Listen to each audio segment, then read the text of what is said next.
right, ladies and gentlemen, that concludes our morning battle demonstration. We'll give you just a little brief recap of what you actually saw here. We tried to put several real engagements into one short battle. So as we mentioned at the start, the British Army, the war began at Mons. The British Army was moving into Belgium and was in dug-in positions, which is why you really didn't see them move up, because it was the Germans on the offensive at the start of the war. That changed by 1915, 1916, as I said, as they started to dig in, the Germans really went on the defensive, because their plan initially was to knock France out of the war and then focus on Russia. When that started not to happen, and as the Russian Revolution started to brew in the east, the plan really was then to shift to defensive warfare in the west, with the Hindenburg Line famously later.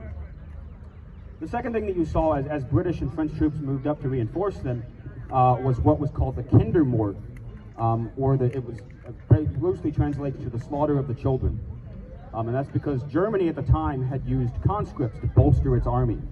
As I said, very young, 18, 20-year-old, basically what were schoolboys who were drafted into the army. Compared to the professional army, which was, as I said earlier, on the British side, the average soldier was about 38, so much older professional soldiers. There was an attack at Lake Atteau in late 1914, where the Germans thought that the British were using machine guns. They were not, although they did have machine guns. But it was attributed to the fact that the 10-round bolt-action SMLEs, short magazine Lee-Enfield rifles, that the British were using were so fast because of the cock-on-closing action, and with 10-round box magazines, they were able to keep up a rate of fire almost equivalent to a machine gun throughout the entire battalion on the line. Lots of young German soldiers consequently killed. The engagement became known as the Kindermord. The German rifles, by comparison, only take a 5-round magazine, all of which at this time are using chargers or stripper clips, so they're quicker to reload than in prior years, but a smaller magazine, and with a cock-on opening action, much slower than the British SMLEs. The final thing that you saw was the German push at Lake Atteau. The Gordon Highlanders, which is the regiment of Highlanders here, they were in the line, and the British troops on their left and right flank got the order to pull back. But apparently, they either neglected to tell the Gordons,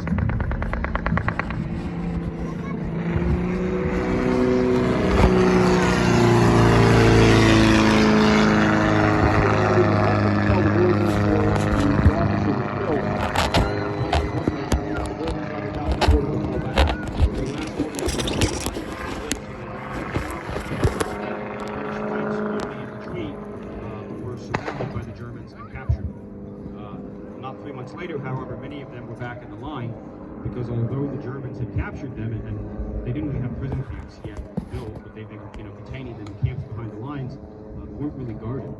And so most of the Gordons just wandered off and walked back to their own lines. You also saw that the dogfight going on above us, which is still going on. There's still a few planes up there, which hopefully was a great entertainment and treat for you guys.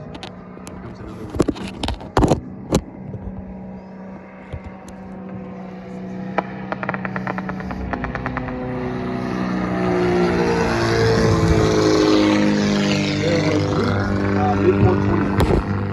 One is painted as a Belgian plane, the other is a French plane.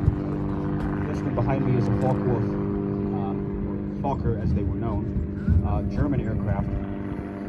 World War II, Fokker would become known, or Fokker rather, the airplane manufacturer would become known for the Fokker 190.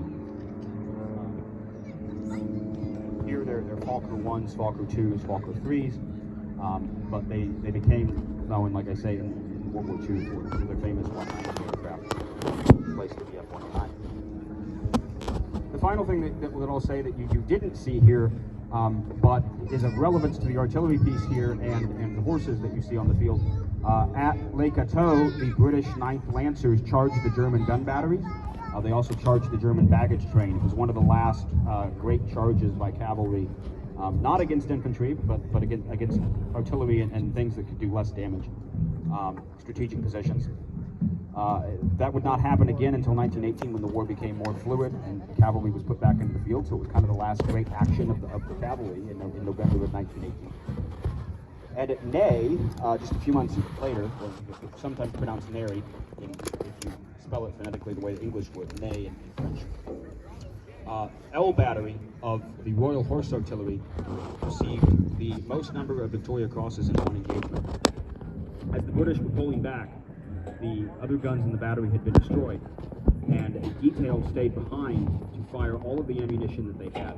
They held the Germans off with artillery fire for a number of hours and were awarded 3 Victoria Crosses to the gun crew.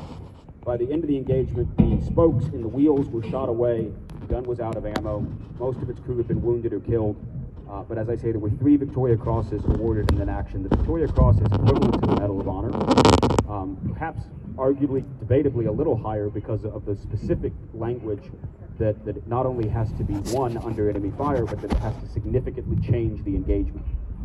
So it's not just heroism above and beyond the call of duty, but that it actually affected the outcome of the battle. So there's been fewer Victoria Crosses awarded than Medals of Honor.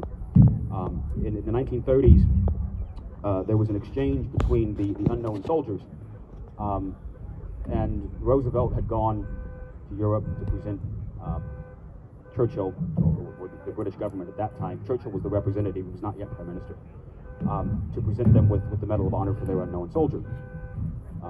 Some months later, hoping, or rather thinking, that it would be reciprocated by the British, but the British were prevented by law from issuing it because of the language of Victoria Cross. They couldn't issue it to a soldier just out of kindness or gratitude for heroism above and beyond the call of duty, because it actually had to impact an engagement.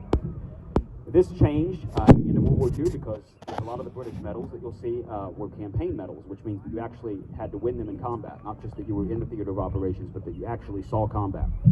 And I can talk a little bit about the ribbon on my uniform. This was for general service in India in 1909. He said most of these guys were veterans at the start of the war, prior campaigns before the war.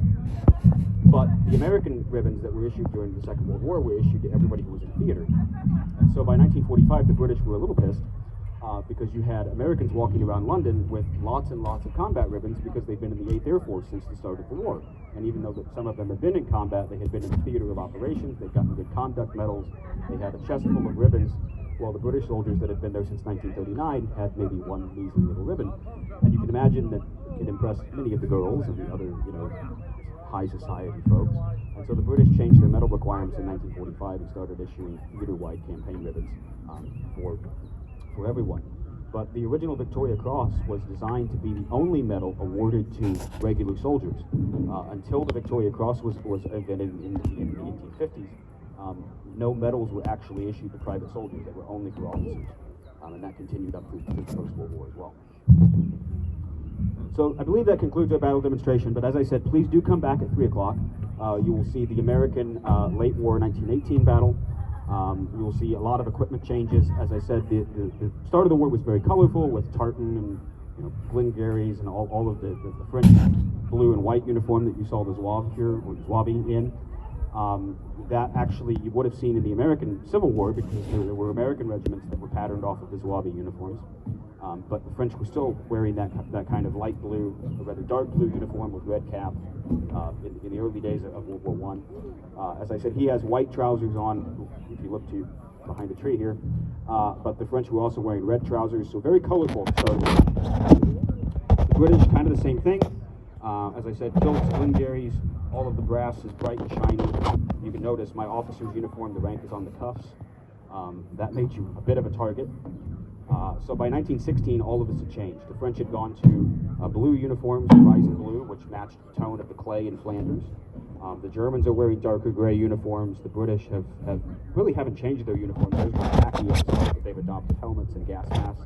A lot of the officers have moved their rank to their shoulders. This was called wind-up jackets. As in, you got the wind up you, it basically meant that you were a coward because you had moved your rank to your shoulders where you wouldn't be as prime a target. Probably smart, to be honest. But there was a famous quote by Churchill and other British officers that British officers don't duck. They were expected to lead from the front and stand up. basically walk into combat. Two quick stories on that. Churchill famously said that there's no use in ducking.